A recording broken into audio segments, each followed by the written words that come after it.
Hey, what the hell are you doing walking around dressed like Star Wars? It's Comic-Con, you idiot. We're going to the Javits Center. Well, you're the idiots, because you three guys would never be walking together. Yeah, you're his boss, and you two guys are enemies. Yeah, bite me, Captain Kirk. Hey, whoa, come on. No, that's Star Trek. Yeah, that's two different franchises. Yeah, sorry, guys. She doesn't know. Nah, it's okay. I'm sorry you have to deal with that. Let's go. Oh, hey, come on. It's not worth it, man. It's not worth it. Not worth it. Hello, everybody. Welcome back to Fanzone Debate. Very exciting match for you today. This is the first match in our tournament that we are kicking off. We got the number 4 seed, Bill Cariola, going up against the number 5 seed, Jack Pinchuk. Looking forward to this one. Very differing people in terms of style, but also substance. I'm very much looking forward to it. On the desk with me, we got Payson Johnson and Nazario Montenegro. Gentlemen, thank you for being here to judge this one with me. I'm looking forward to some calm, beautiful voices from you two. I think we should just get into it. And here's how it's going to work. This is what's going to happen. So Jack and Bill drafted some categories. We then gave them some questions based on those categories. They're going to debate those questions tonight before our very souls. They're each going to get 1 minute to open their argument, followed by a 5-minute freeform, followed by a 1-minute closing. At the end of the debate, Nazario, Payson, and I will write on our handy-dandy boards who we thought won the debate. 2 out of 3 votes wins you a point. First person to 3 points wins the match. Gentlemen, do you have any questions as we kick this one off? No, I just have one statement. I would like an asterisk put on this match. I am forced to go up against the entirety of drugs, so many drugs. This is therefore a handicap match. And if I lose, it is a conspiracy. Gentlemen, let's have fun. All right. I thought you were going to say an asterisk because you wanted this match to be called the New Avengers. But let's get into it.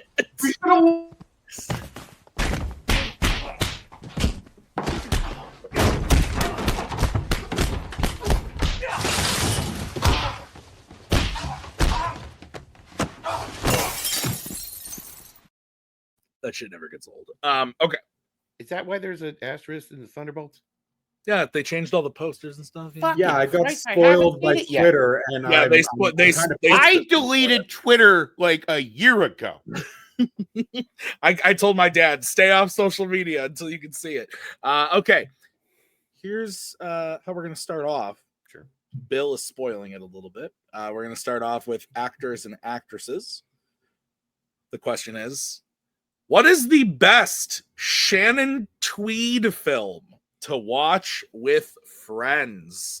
Bill, you get to kick this one off because you drafted it. You have 1 minute when you start talking.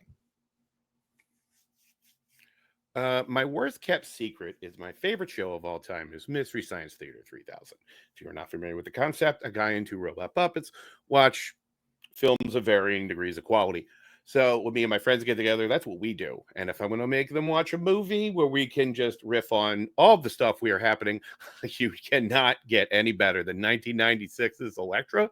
And if I may quote Stefan from SNL, this movie has everything. We have pleather-clad henchwomen, sexually transmitted superpowers, a villain who is named after an insect and has branding accordingly over all of his possessions, not to mention a horribly uncomfortable animal complex bit going on with, and I have to be very clear about this because of law, it is a stepmother and stepson relationship that's getting a little creepy, but oh my God, hijinks ensue. I laugh every time I watch this movie. I will quote some fun later. Okay. Let's move over to Mr. Pinchuk. Jack, you have 1 minute when you start talking. How do you follow that? Everybody knows Die Hard. And unless your name is Alex Martinez, everybody loves Die Hard. It's a simple story with a simple formula. One man pitted against a group of terrorists in a hostage situation. It's a tried and true formula that works more often than not. And that remains true with the 1995 Shannon Tweed film, No Contest. No Contest is just Die Hard at a beauty pageant, and it knows it, which is why it works so well. It's filled to the brim with so much 90s action cheese, I'd advise lactose intolerant people to steer clear of the film. Shannon Tweed takes up the John McClane mantle as a former winner of the Miss Galaxy contest central to this film that is forced to use the environment around her to save herself and the hostages from the scenery-chewing sociopath that is Andrew Dice Clay as our Hans Gruber. All in all, this is just an absolute blast from start to finish with some truly kick-ass action scenes. And all in all, just a really fun time. All right. Wow. I love the internet and cinema. Elektra versus No Contest. 5 minutes. When one of you starts talking, I will throw up the 1 minute warning when the time comes. I will also throw up the let your opponent talk if you're not letting your opponent talk. That makes me sad. Don't make me do that because then I'll have to send Nick to your house. So 5 minute freeform when one of you starts. Go ahead, bud. I'm not going to lie. I'm kind of at a loss for words for what to say about these. But I will say, No Contest is a really fun time. Yes, it's Die Hard at a beauty pageant, and that's perfect. That is all you need in this. And Shannon Tweed kicks so much ass in this movie. It is a great time. Your opening encapsulated how uncomfortable this movie can be, and that's only a fraction of how uncomfortable it can be. And honestly, if I'm watching a movie with friends, I really don't want to be uncomfortable. I'm sorry. We have different friends. I'm just going to tell you that right now because, and I can speak from experience, I had a movie night, and this is what we went with, and everyone went home so happy and actually saying that they live in the correct timeline after watching this film. It is an absolute mind-boggling fucking bonkers bonanza. And that's what you kind of want when you're hanging out with your buddy. You definitely have the better film. Absolutely. It is one of my favorites. It is like, is it art? No. Do I enjoy it? Absolutely, yes. But this is exactly what you need. My friends come over, they fucking rip the bong, they just hang out, we eat some fun, they eat some Funyuns. I don't, because I don't do that. And then we just laugh hysterically at just the lines of dialogue that are just absolutely uttered out in this thing. I'm just telling you right now, it's a hoot and a half. There sure is dialogue in your movie, let me tell you. And Yes. A lot of it just, once again, we're very different people. This is something that is very clear to everyone watching this, especially when we get into later questions. Oh, yeah. I'm sorry. I just don't like feeling uncomfortable when I watch movies. Whereas this movie, it's 90s action cheese to a T. That's what I want when I watch a movie with friends, is a movie that I can just sit back and enjoy and honestly just vibe with. There's nothing like terrible about my movie other than it kind of turns into 8-bit pixels at points because YouTube is trash. You gotta watch it on freebie. Yeah. But I couldn't find it anywhere else. But no, there's a lot of really fun moments, and Andrew Dice Clay is just absolutely lighting the screen up with every second he has on it. From the moment he's introduced in that disguise to the very end of the movie, he just kills it. He gives 140% in every single scene, and I don't know. Personally, friends of mine, friends of yours, very different people. We had a great time watching this movie together. Really good time. And I'll tell you right now, me and my friends, we did watch this one, and while it's definitely the better movie, there are definitely parts, especially in the middle act, where it kind of drags, and you're kind of just waiting for the next set piece to happen. And there's times where it's like the dialogue between her and Robert Davi, because he has the kind of charisma of a wet fart. It just and he's the one, he's got to talk to her the whole time. And the film kind of suffers for moments of that. And you're like, God, I want Roddy Piper again. God, I want this one. Great. Everybody in mind, everybody is doing way too much all the time.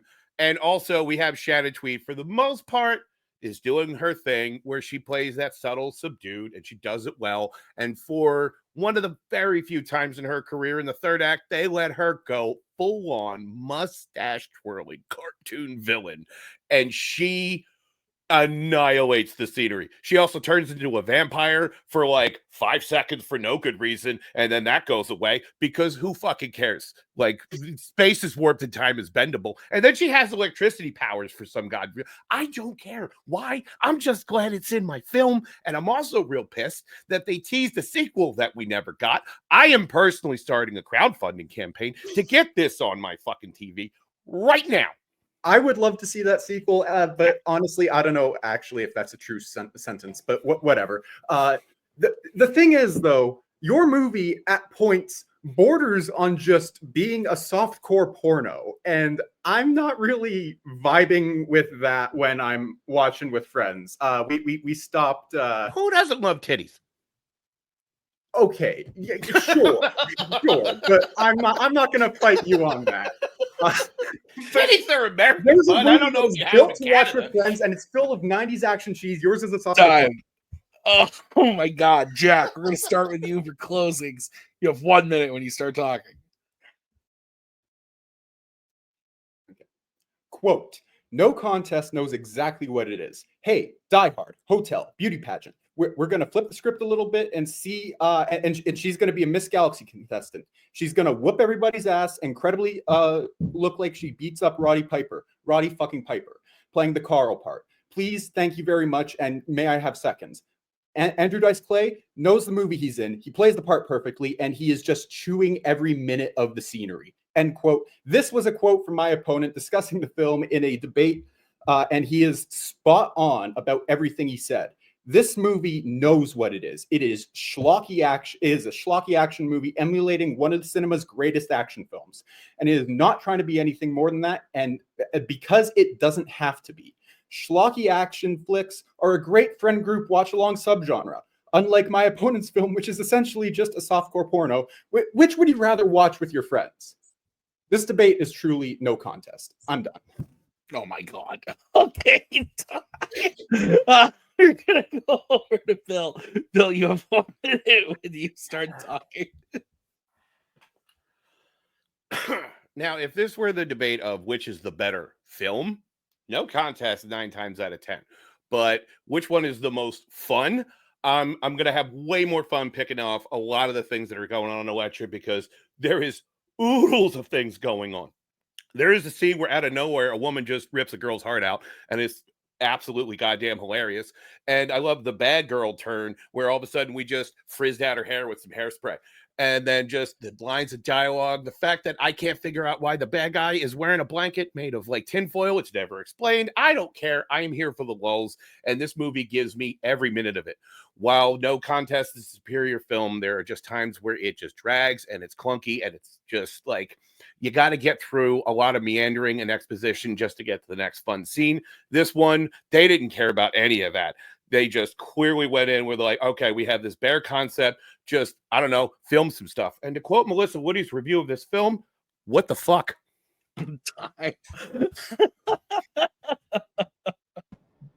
Oh my God. Titties.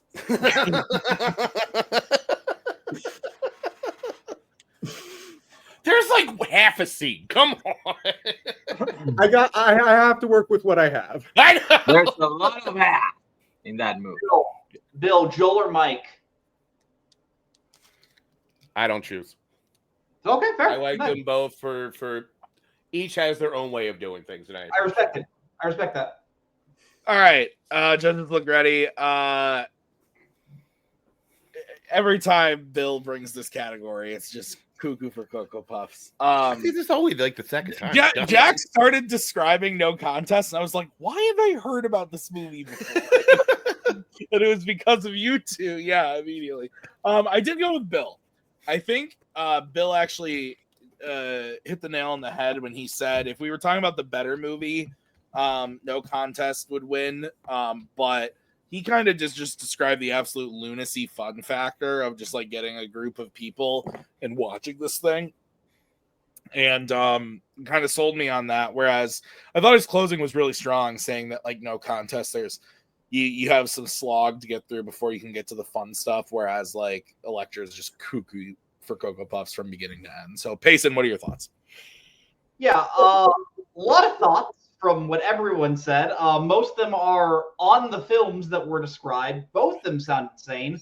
I just want to target Jack. Jack said he doesn't like to feel uncomfortable during movies. My guy, didn't you watch Requiem for a Dream 4 times in a row? You don't. Oh my No, god! that's a lie. That's a lie. Okay. Yeah, I did end up going with Bill.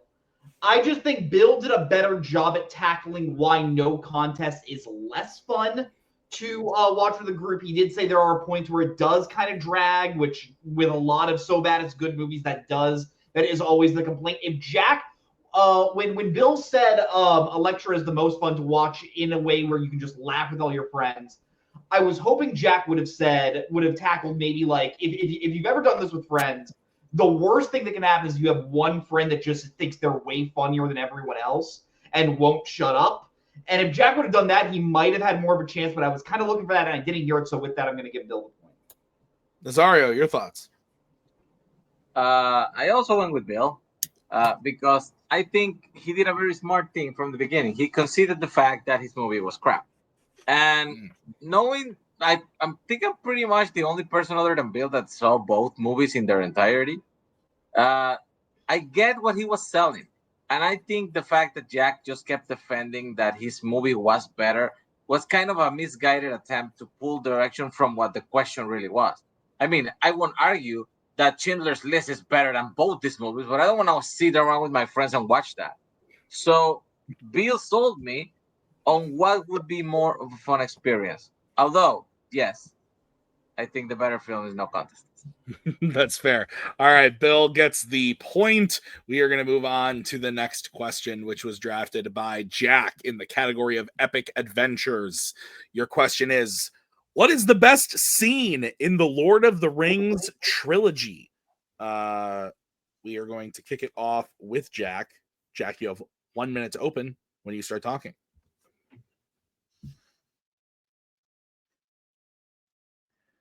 Peter Jackson's Lord of the Rings trilogy is one of cinema's greatest achievements. Every scene a testament to the quality of these films. However, there's one that stands head and shoulders above the rest. One scene that represents the very best that not only this trilogy, but film as a medium has to offer.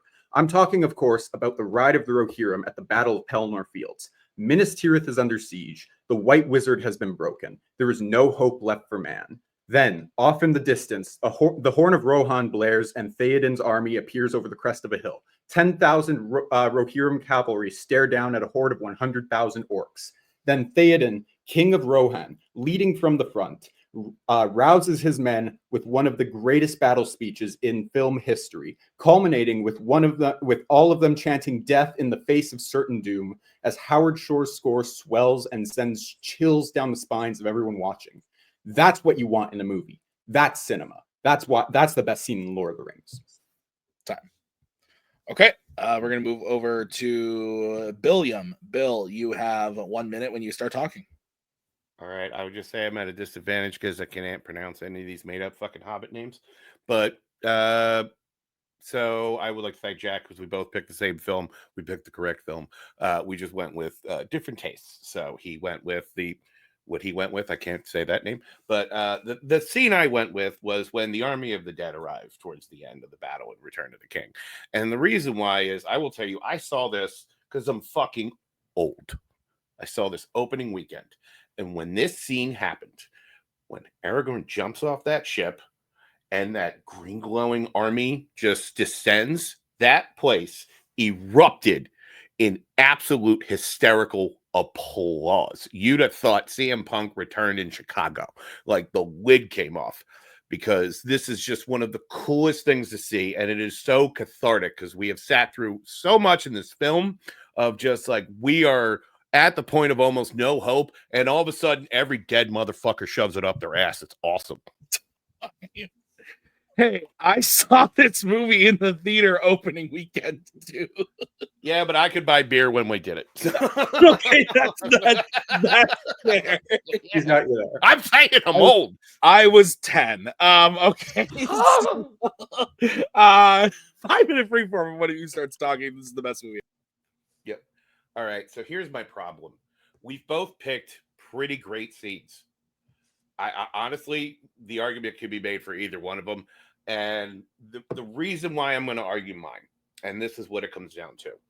And the thing that always stuck out with me is, well, this is fucking rad as hell. Also, side note, I really appreciate that the army waited for Aragorn to do his cool little jump off the boat before showing up. That was just like, let the man make the entrance. I appreciate that. But the reason why this sticks out with me so well thematically, it is Aragorn's, the end of his internal struggle, where he finally accepts his role as king. And we get the literal return of the king, where he has finally become that in this moment. It is like the king's return. We have fulfilled the ancient curse, is now done. And it is just absolute joy from here on out. We get to watch these guys celebrate by handing the orc army, and basically they are spitting in the orc army's asshole for the next 10 straight minutes. And it is glorious cinema. So, okay, I want to say a couple things here. First of all, I do I do really like this scene. It's a very good scene, and I can't really poke any holes in it, other than the fact that it's 30 seconds long and it acts as a bridge from Aragorn recruiting the army of the dead to them actually showing up at the battle. But we'll get to that. Aragorn, thematically, he doesn't choose to accept his role as true king of Gondor until after Frodo passes from Gandalf's sight, and they realize they need a diversion, and he decides to take his role back as king and lead the Gondor Rohan army to the Black Gate in the king's garb with the king's sword. But regardless, your scene is solid, but there's not much else on the surface. Mine has Howard Shore's score and Andrew Lesnie's brilliant cinematography elevating it to a whole nother level with Peter Jackson's direction. Miranda Otto and Dominic Monaghan are a very small part in mine, but their embrace from fear to courage in the face of death is beautiful to watch in a very short amount of time. The speech where Theoden is saying, riders of Theoden, ride to ruin and the world's ending. How can that not say? I just got chills down my spine just saying that, just remembering that scene. Also, I did see the scene in theaters last year on my birthday, or like this whole movie in theaters on my birthday. The whole theater applauded it like 12 times. 12 different points in the movie. That was the only time back in anyway. That's fair. So I get what you're saying. And if the argument was what's the most emotionally resonant, I think it's yours, because we are watching this hopelessly outnumbered meager army go up against a tidal wave of what is essentially their demise, and they are doing it anyway. And it is just, and I heard, as I was researching, I heard it put is, this is the most brilliant portrait of doomed bravery I've ever seen. And that is essentially what it is, because they're not going to win. They just can't, but they're going to go anyway because it's the right thing to do. And that really does strike a chord.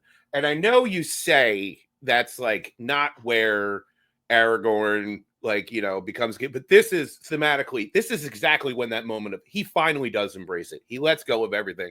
Basically, an arc they've been building for 3 movies. And in that moment when he arrives in that boat, it is such a welcome reprieve, because at this point, you're not even sure if they're even going to show up. And then the fact that he's able to convince them to come and do it, and then watch them run train on what was an unbelievably like overmatched like opponent is great. And then watching the Witch King get his, like, all of this is thankful because the army of the dead show up. Yes, however, what you said about my scene is perfect. These are men, and these are men that are going to die. They know it. But in the face of that, they still are. They still have the courage to go forward and do what's right, and that's at the core of what Lord of the Rings is. It's the greatest story of good triumphing over the forces of evil, and this scene encapsulates that theme perfectly. Yours is a really good scene. It's just far too short, and I could name 10 other scenes from this movie alone that I'd put above it. Okay, we're gonna start with Bill. Bill, you close first. You have 1 minute when you start talking. To be clear, and you never hear me say this, honestly, these are both fantastic scenes. Arguments made for either one of them. But when you come down to it, when I go to a movie like this, I want to feel good towards the end. And while Jack's scene is amazing, it's really good, but it is also like, God damn, these guys are screwed.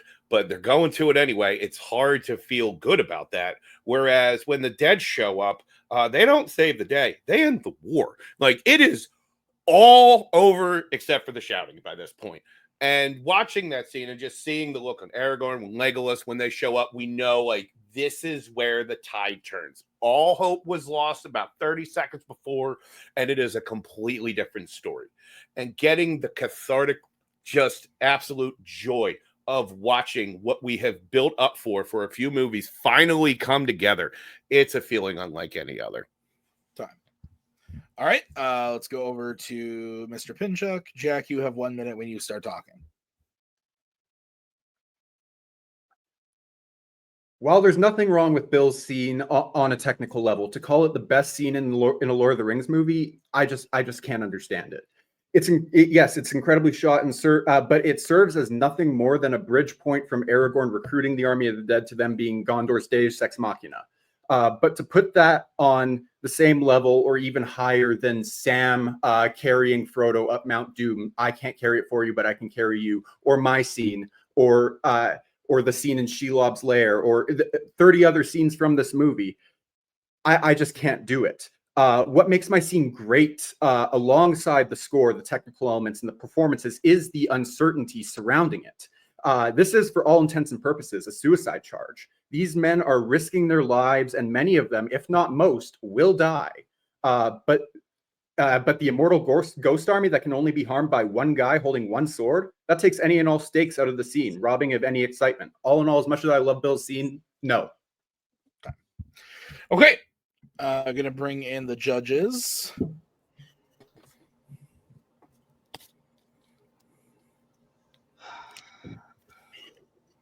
These are good movies. Mm-hmm. I don't know if you know that, but yes, they are. A little long, but that's just me. So The same movie. I like them better than the Hobbit films. Tell you what. Yeah. Oh, Jesus. I still like those movies. We're different I like people. the first one. I was at the age. The first one was fine, but the end pissed me off because I'm like, why don't the fuck the birds just bring them over there? You guys take 10 fucking minutes. Tim, real quick, do you want to hear a real quick funny story? Yes. I think the first comment I ever made on a multiplex video was a fandom match where you and Coho were talking, and I just commented, I'm confused by what Tim and Coho are saying. Who's Sheila?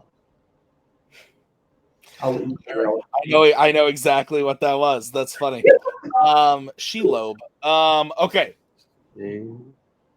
Nazario, you're starting. Okay. I like that Bill kept the same attitude from the first debate of conceding some points during the argument. But I think the thing that worked in the first one didn't really work in this one, because this question was actually, what is the best movie? The best scene. So you agreeing on so much of what was good about Jack's pick kind of went against you. Especially since you made the best fucking argument about why the scene that he picked was better. So you sold me on Jack. You have to be careful when you do that kind of strategy, because it is in fact the most emotionally resonant scene, and all the points that, by the way, Jack brought up in the closing, don't do that shit. Brought that shit up where he can rebut it. Don't just save it for the closing about how it's a Deus Ex Machina and it's too short and it was. Give the man a chance to argue back. I mentioned that in the freeform. Sorry. We're not talking about what a lackluster person I am. We're talking about Jack sold us. Yeah, I mostly agree with Nazario. I did go with Jack, though I'm not as enthusiastic about it. I gotta be honest. Yes, Jack mentioned the shortness of the scene. He didn't really mention the Deus Ex Machina thing in the main round at all, and I was waiting for it. I don't remember him saying it in the closing either. Maybe I misheard it. Quickly. But it very much is, and that was kind of the moment that I would have, if I was debating this myself, I would have just been like, your scene holds no credit because it's Bill. I had my vote for quite a while, because he was kind of convincing me of like why his scene was fucking awesome from a story and a visual perspective. But I think Jack's scene is so good. It's really good. It's not my favorite scene in the movie, but it's top 3 for sure. And I think Jack focused a little too much on the technical, like the directing, the visual, the music, which definitely adds to it. That's definitely a part of it.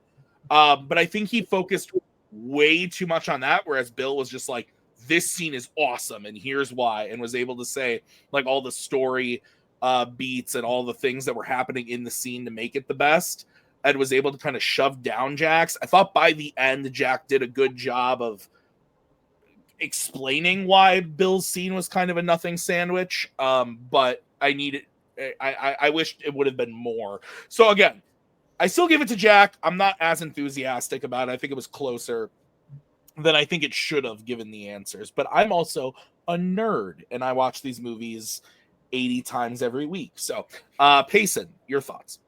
Yeah, arguments, 2 clean sweeps. I also went with Jack, to quote Guzman at the opening of Boogie Nights. Not a ton of like. I think what came down to me was I didn't really hear a full-on takedown of Jack's scene from Bill.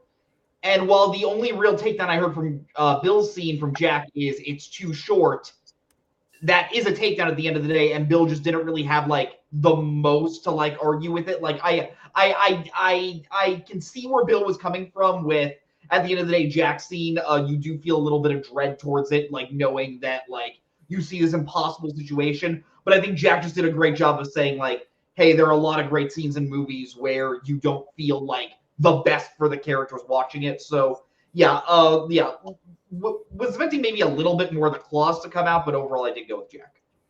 All right, so we're all tied up 1-1. Next question, coming in the category of horror icons. This was drafted by Bill. The question is, what is the best one-liner from Freddy in a Nightmare on Elm Street film? Bill, you get to kick this off. You have 1 minute when you start talking.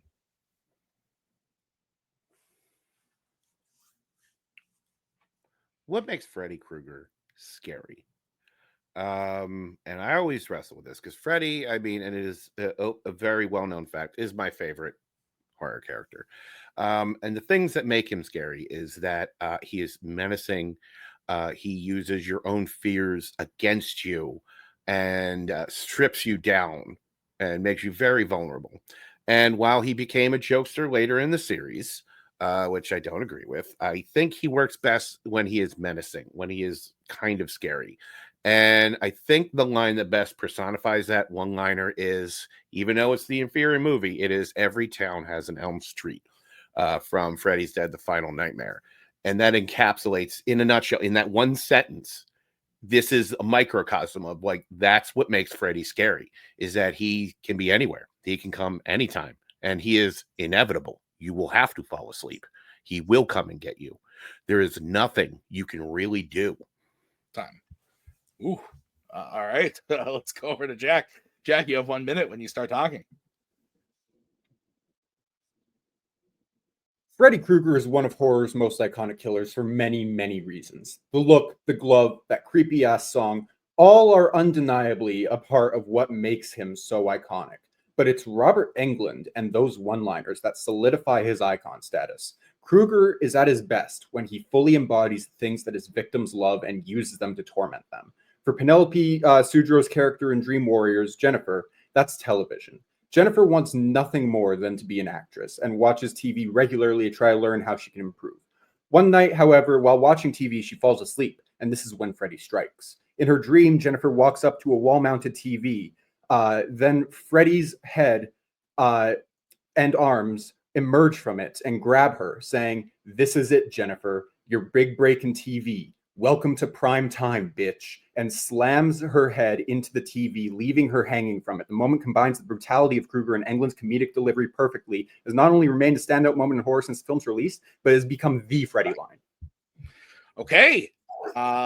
Interesting. I'm excited. Gentlemen, 5-minute freeform when one of you starts talking. Okay, so here's my problem. While you picked the best Nightmare film, this is my favorite, by the way. I think this line, while good, encapsulates my big problem of what would drag the entire thing down. And that is Freddy became like a Catskill character. Like he became this goofball that we put on like his lunchboxes. And this is where that whole menacing dread is stripped away. Now I got to listen to this fucking weirdo practice his tight five on all of his victims. And the jokes got worse and worse. And then we get to this film, which was supposedly the last, and it is perfect delivery from Robert Englund. And it reminded me in this moment, just the absolute visceralness that he conveys in this sentence, that every town has an Elm Street.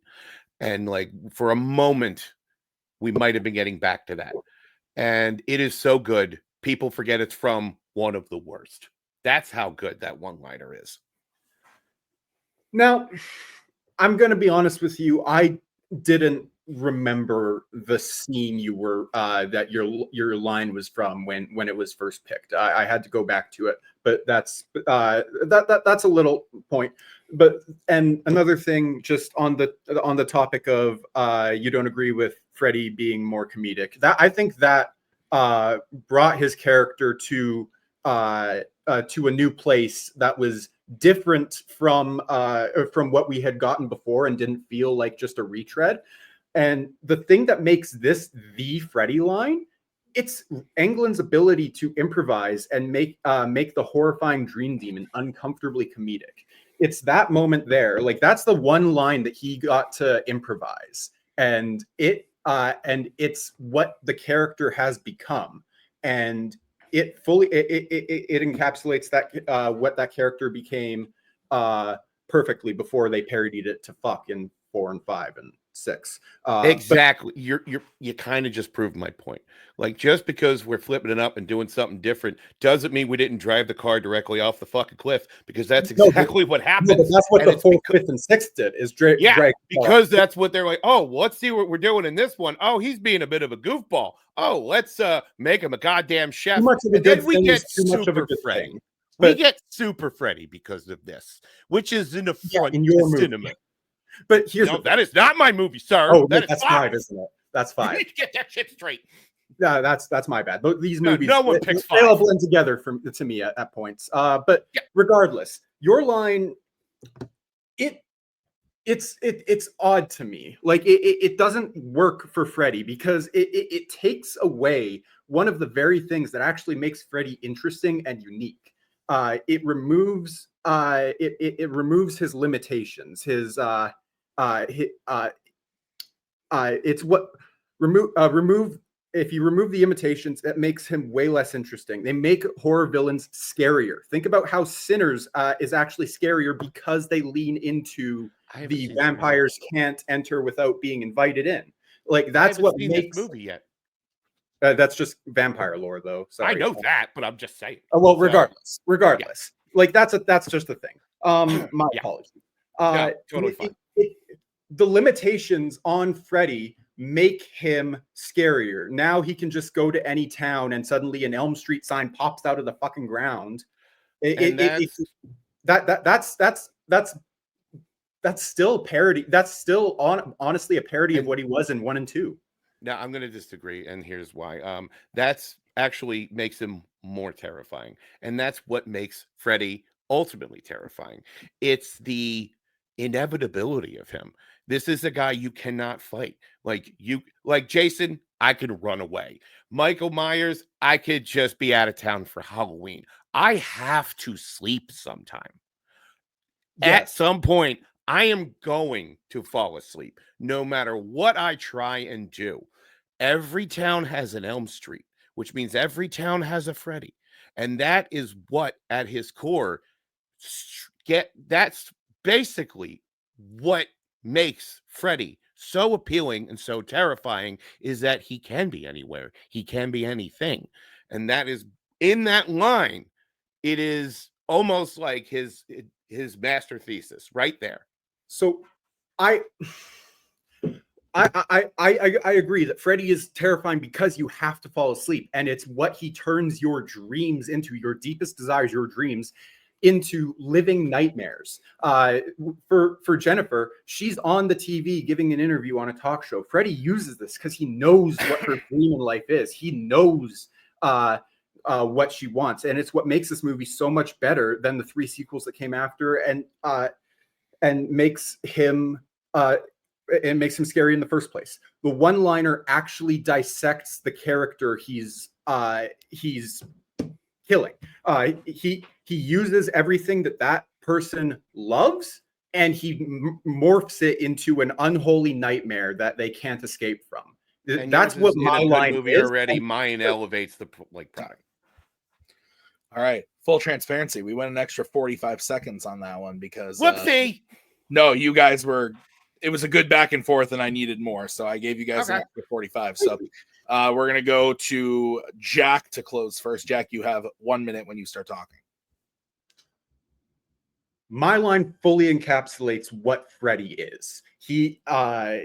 And it's because of Robert Englund's darkly comedic sensibilities that we even got this line in the first place. This is the nightmare line. Welcome to prime time, bitch, is the line that everyone associates with this franchise. Other than "This is God," which is maybe the most terrifying line in the franchise, this line encapsulates Freddy to a T. It not only is just that's a fun line. It's a horrifying dissection of that character, of Jennifer as a character, in just a few simple words, and it's brilliant.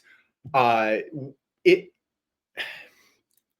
got nothing else to say, honestly. Like Bill's line, it doesn't work for the character because it strips away what made Freddy so much scarier, the limitations. Words are hard. Let's strike it from the record. Let's go over to Bill. Bill, you have 1 minute when you start talking.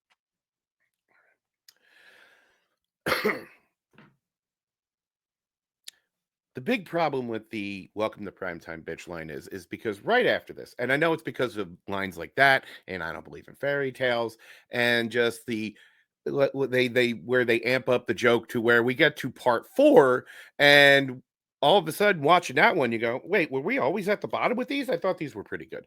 And then it just kind of never recovers. While it's the funniest line, yeah, I don't think it's the best, because I think if you want to have England do something with a one-liner, every town has an Elm Street. And in just his delivery, just the menace, the absolute cackle that comes with it. He takes what is arguably a very thankless movie in Freddy's Dead, and in that one line elevates the source, because this is a problem, because now he can get out. And we are introduced to Freddy with no shackles, and just the horrifying thought of he can come for you at any time and anywhere, because he will get you, because you will fall asleep. Time. Okay. Bring in the judges.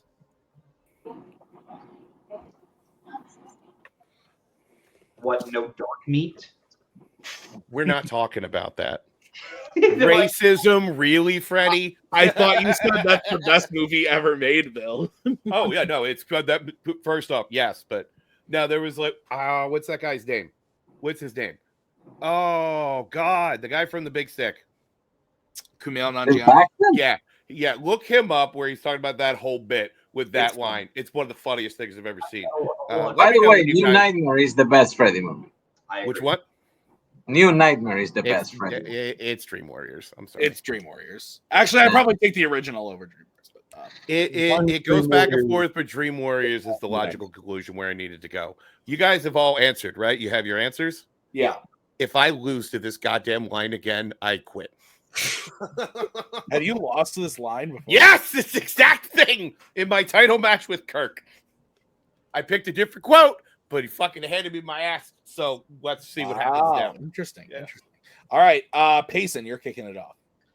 I will say I think this has been the best argument tonight. I think both players went back and forth.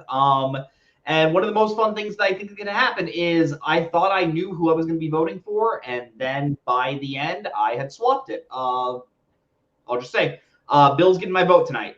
For me, I think Jack did a really good job at when Bill said this was the line that started Freddy's downturn of becoming too comedic.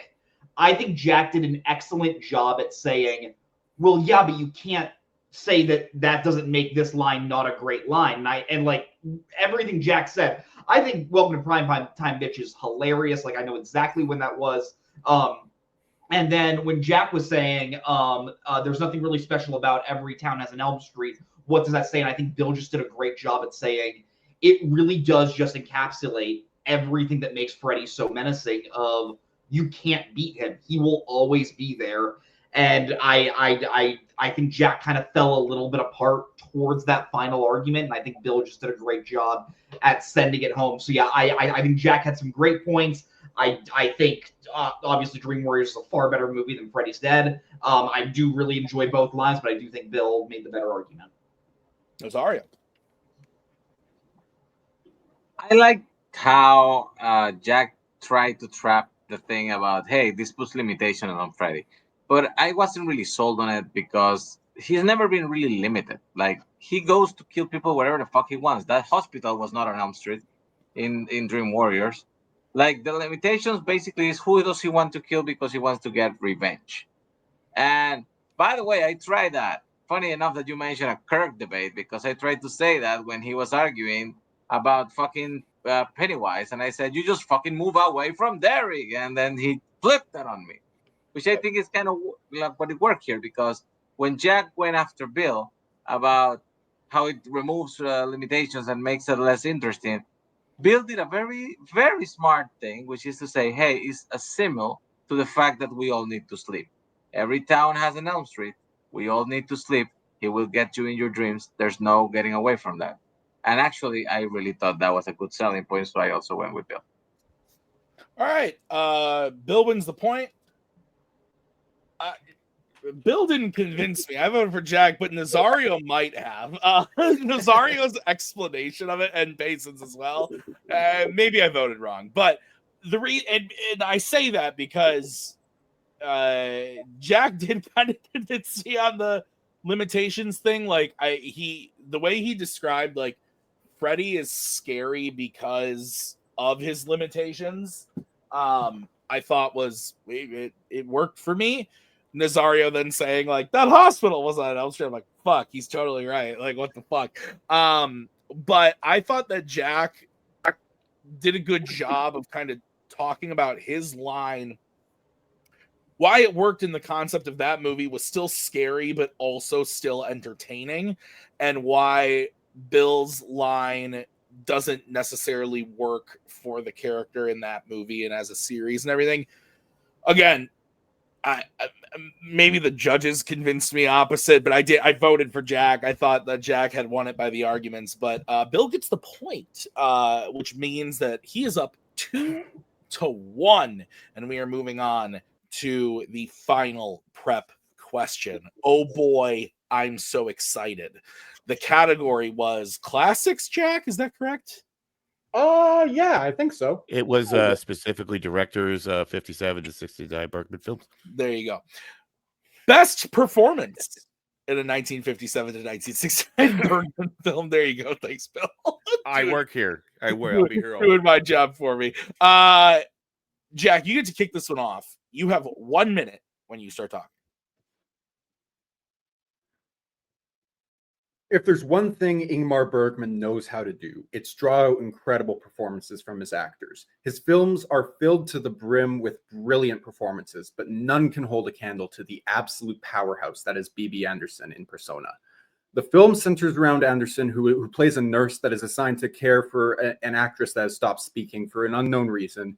And rarely do you see another actor share the screen with them. Spending 90% of your film with only one other actor is difficult enough, but when that other actor doesn't speak, well, that's a whole nother idea altogether. Now you are tasked with carrying the film on your shoulders. This is what BB Anderson was required to do, and she pulled it off flawlessly. Every second of screen time, you're hanging on every word she says, every line laced with depth, every word necessary. And by the time the credits roll, you know you've seen something special. There's no performance in Bergman's filmography that can possibly compare.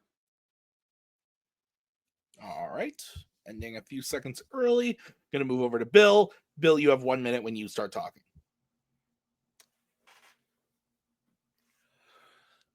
Funny enough, we've both picked at Anderson. He went with BB. I went with Harriet Anderson, who is playing Karen. Don't let the name fool you. In Through a Glass Darkly. And the reason why I went with this one is, as I was reading about, looking this up, fun fact, I hadn't seen either of these movies, and now I'm going to tell you right now, both good movies. But the reason why I went with this one is Harriet's doing a lot of heavy lifting in this film, because she is basically the entire film, like every inch of celluloid where she is present, she is teetering on the edge of psychosis and delivers emotional intimacy and just raw vulnerability. And that is not an easy thing to do. Like, she is fully inhabiting a woman's descent into schizophrenia. And there are just scenes where she has to, in the drop of a dime, has to go from like screaming to laughing to sobbing to it's incredible. Time. Okay. Let's go to the 5-minute freeform. 5-minute freeform when one of you starts talking. So I do like Harriet Anderson in this movie. Like, you can't watch that movie and say she's bad. But to compare her to BB Anderson in Persona, I think is kind of a non-starter, because the entire film of Persona rests on the shoulders of BB Anderson, as she is tasked with essentially just carrying the audience through the entire movie, where her screen partner doesn't speak. Everything to move the movie forward is required of her. Whereas Harriet Anderson gets to play off Max von Sydow, and Gunnar Bjornstrand. I don't know. I can't pronounce any of these. Sorry if I butcher any Swedish names. They're Swedish. Anyway, I've seen the performance Harriet Anderson gives in Black Swan, in Perfect Blue, and in Saint Maud, where a woman is spiraling into madness. In even before that movie, with Whatever Happened to Baby Jane, not schizophrenia, just madness for that one, but still, this is a performance that has others you can go to that are similar to it and better than it, whereas mine doesn't. Yeah, no. So here's the thing. BB's doing great. She's doing good. And because, let's face it, the film is basically about performance itself. She's putting on a performance. We are part of that performance. And while she is doing a good job by herself, you're always kind of at an arm's length, because it's a show. Because she is methodical in the things she's doing. Whereas Harriet has to be extraordinarily very vulnerable and go into some dark places and have to kind of like almost like guttural in scenes, especially like where she thinks the spider, like, God, is coming out. Or the scene in the boat where she's like, gotta tell her dad, in one of the very few times where she is like completely clear, like, you need to send me back. I can't live in both worlds. And it's the fact that she's doing that while it's hard to explain, because she's expressing this through a lot of nuance that is, while she's not trying to call attention to it, it's emotionally just a gut punch to watch this woman's poor descent, and especially because while you've, and by the way, Samon's not a good movie. We'll get into that later. We've seen this done before, like in other movies, but there is a craft and a care in this performance that only somebody like Bergman can give. Whereas in other films, it might become schlocky, or they're the villain, or it's like a joke. It is absolutely none of that here. And I think it's just to the backdrop of this is over the course of a day. It's a normal summer thing. And then we were watching this woman's just clinging to some kind of sanity and watch her lose that fight. And it is utterly crushing. She loses that fight fairly early on in the movie. It's a good performance. Like, you're not going to make me say that she's bad in the movie, because she's not. Neither of these performances are bad. This is just that would just be me lying. But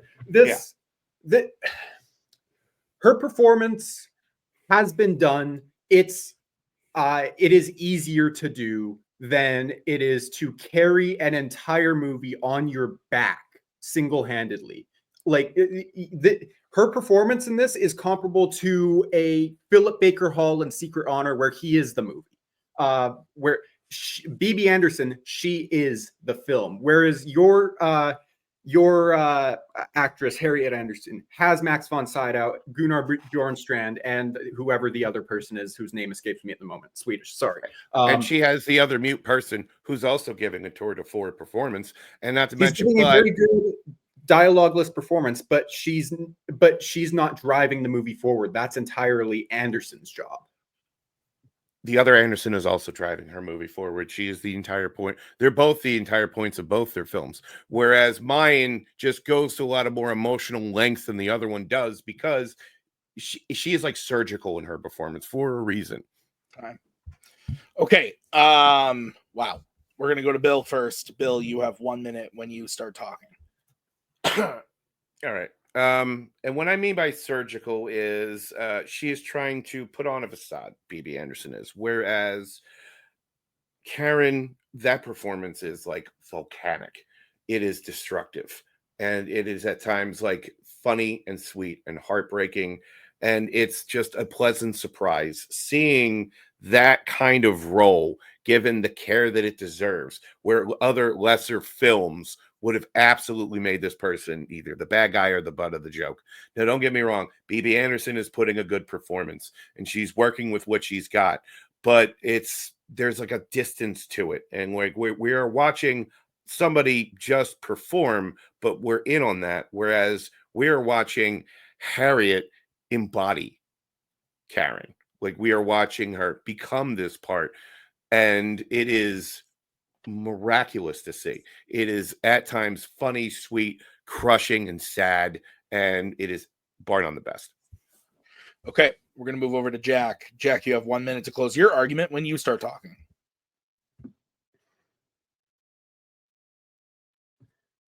In my opening, I said every second of B.B. Anderson's screen time, you're hanging on every word she says, every line laced with depth, and every word necessary.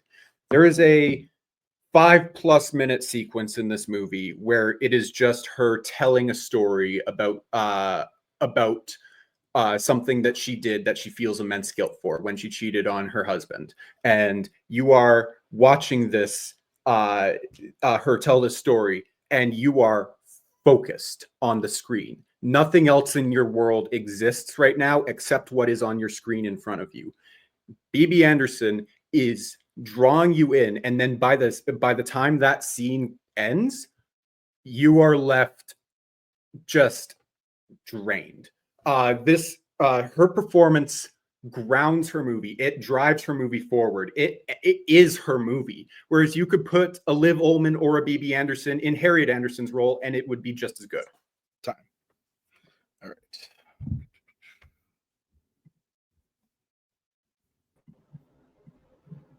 Good shit, guys. Hey, Bill, if regardless of what happens, good shit, man. This was a lot of fun. Yeah, this was like, hey, what do you prefer, a hand job or a BJ? Like, these are both great for their own reasons,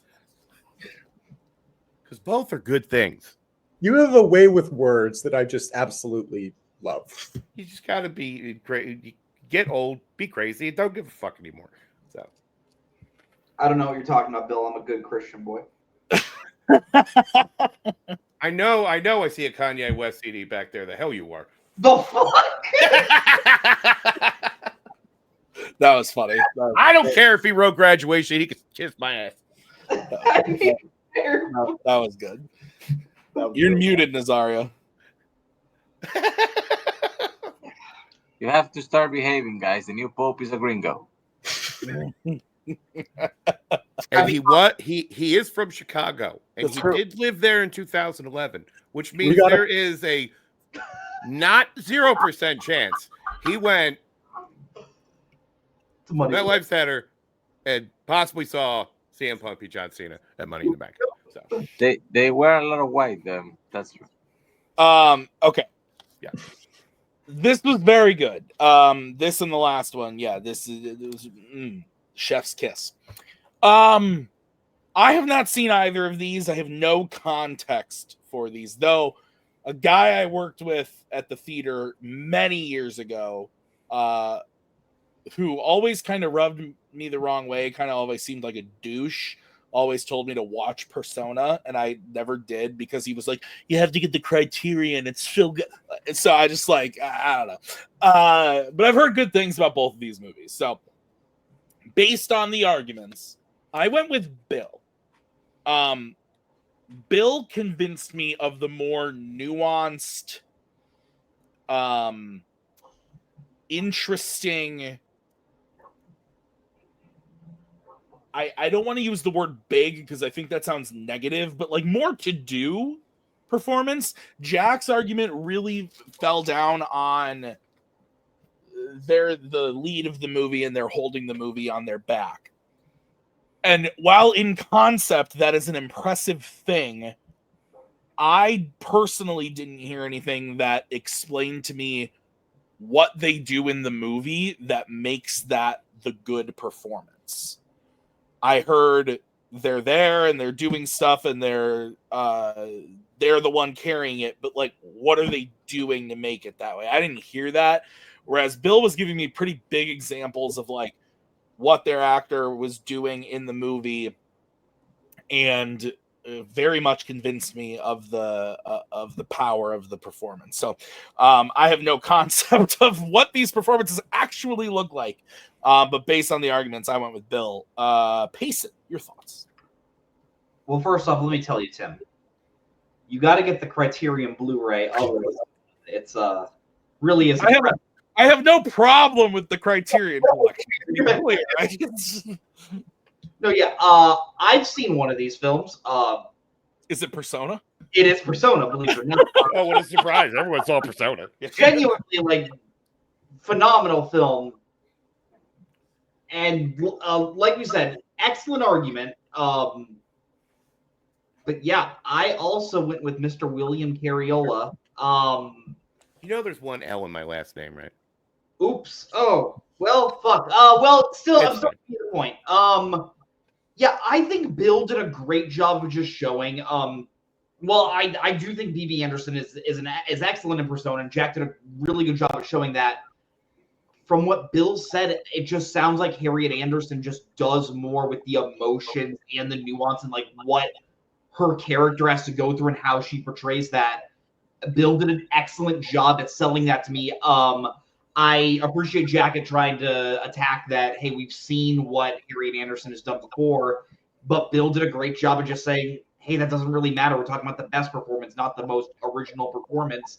And I think Bill also did a great job of saying, hey, look, while B.B. Anderson is the one that's talking, her co-star is also doing a lot in this film. Like even though she doesn't have dialogue, she is a very integral part. So I think Jack's argument of everything is on her. Like, well, a good majority. It's not like as like 100% as you would think. So, yeah, I'm sorry, Jack, but I got to give this to Bill. I think Bill did an incredible job, and I want to see Bill's movie now. It's one of the versions I haven't seen. All right, Nazario, your vote doesn't count. Where would you have gone and why? you have to give shit to the other people's picks, guys. It's annoying as fuck how you just keep defending each other's picks on every single, even if it's bullshit. You have to try to sell the judges. That's what this game is about. I mean, I did that, but I'm sorry. I'm not going to say, you know what's not good? Fucking filet mignon. Like, that is a false statement. Especially in categories like this where I'm like, Jim, I have no fucking clue where these movies are. I've never seen them. So I'm basing this wholly on you guys. And then Jack went and did the fucking thing that I told him not to do again. You have points to make them in the 5-minute free-for-all so you have an argument. You gave the reason why you thought your actress was better as an example in your closing, talking about the solo for 5 minutes. But since you also did the thing where you said, you know what, my performance is special and his can be replaced by this and this and this actress because it has less challenges, you did the thing that convinced me, but I almost didn't vote for you because you did it when you shouldn't do it. You did it late. But I still gave you the point because I actually think those points were good points. Make them earlier, man. All right, well, that's fair. But still, your winner is Bill Cariola. Moving on to the next round. We're going to start by talking to Jack Pinchuk. Mr. Pinchuk, great match. You only continue to get better at this. And you just, yeah, you only continue to get better at this. I think Nazario gave you some really good advice there on the at the end of there. He did it loudly, but I think his points ring true. But going up against someone like Bill is very good at this. He's challenged for the belt before. He's been around the block a couple times in this league. But so have you, and I think you're getting to that point where you've made it to a contender match, I believe, if I'm not mistaken. So 2, yeah, that's right. So I think it's only a matter of time we see you get to the big show. What are your thoughts on the match today? I'm happy with how I played. I am. And 2 things I want to say real quick. Number 1, hang on, I forgot what that was. Regardless, Tim, That happened to me the other day too. You got to get the Criterion Blu-ray. That's awesome. No. Oh, yeah. I remember what I was going to say. I didn't get to call anyone out in my last match, but I was so ready to call out Bill because I thought that would be a really fucking fun match. And it lived up to my expectations. He really... He's a lot of fun to debate against. He's impossible to debate against aggressively because he's just very agreeable, and it's frustrating because I debate aggressively sometimes, and that just, I don't know. It threw me off a little bit. He does that thing where you say something and he's like, yeah, absolutely. Yeah, and just like he's into dick about it, whereas like Kirk is sitting there going, "You motherfucker!" Throws the water bottle. Also, the argument that Nazario brought up earlier, the Pennywise argument, that's one of my favorite debates in all of Fanzone. Nice. It's Jack, unfortunately, this ends your time in the tournament, but we'll see you back. Many people you could face. You didn't call someone out last time. Do you want to do it this time?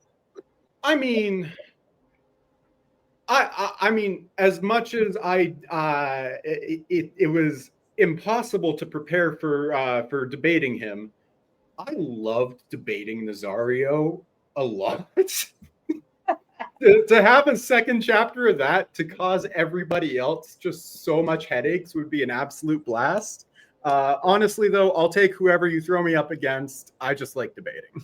Yeah, absolutely, Jack. I mean it when I say I think you're one of the best players that we got right now. Like you've really come such a long way from being, I think, KO'd in your first match.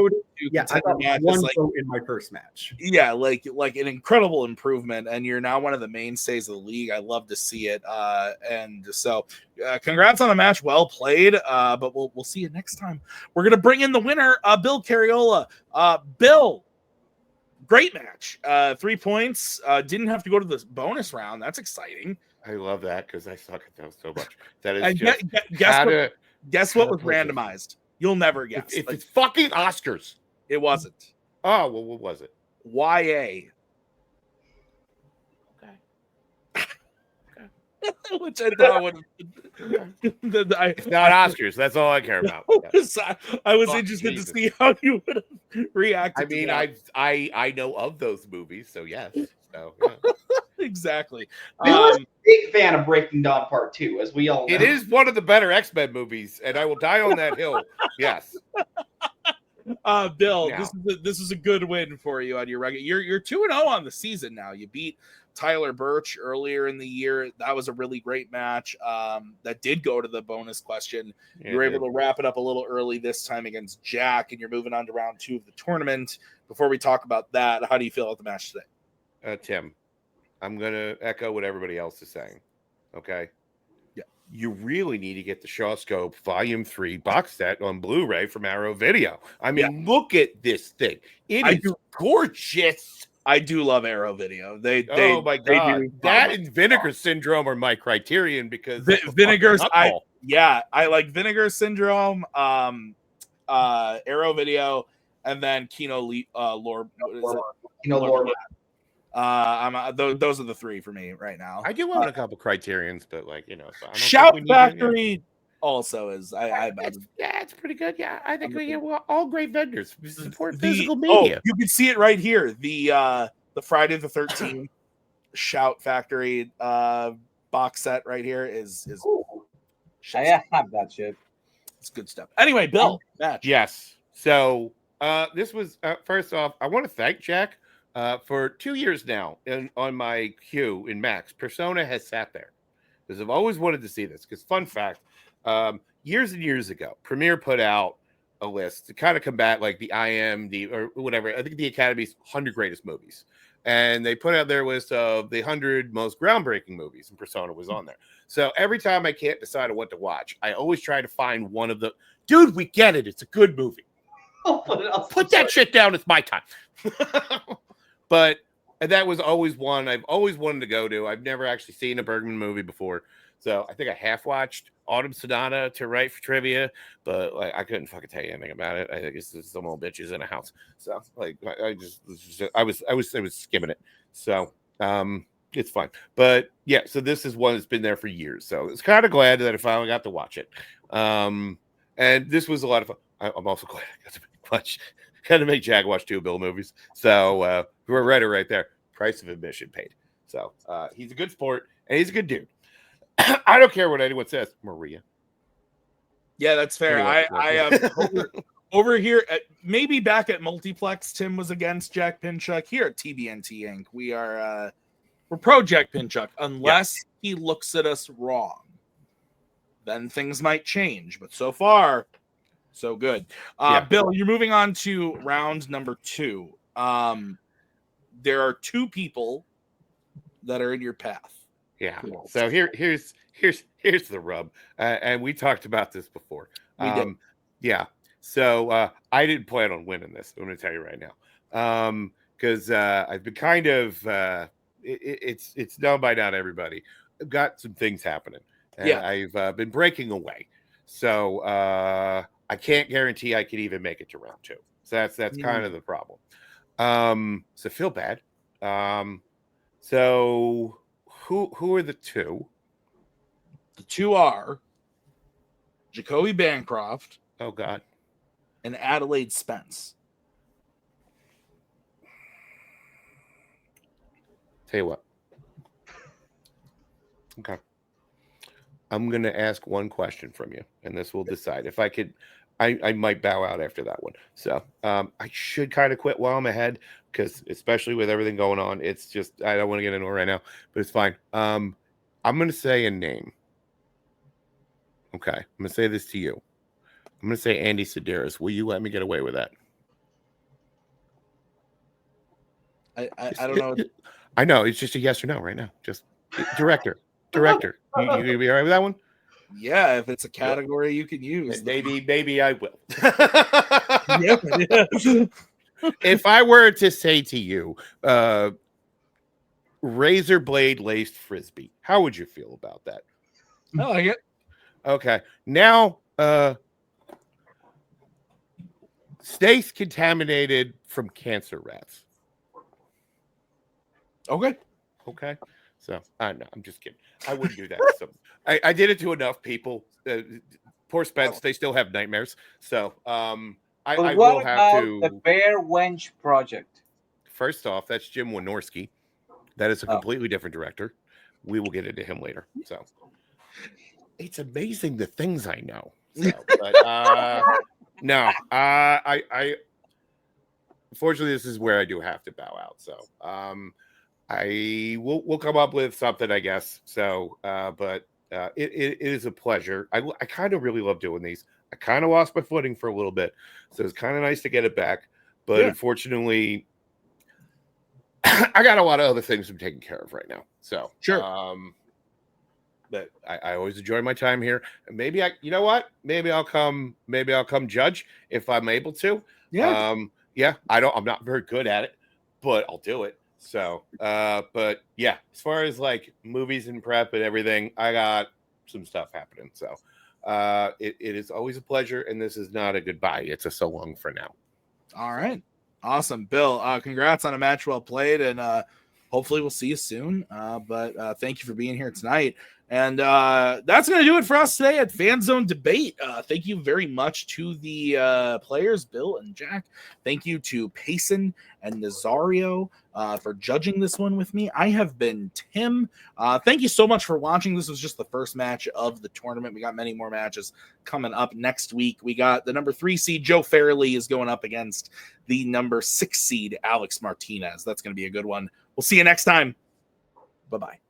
There we go. Thanks a lot. Come again.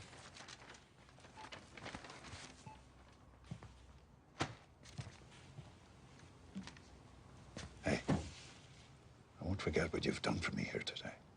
I would prefer that you do.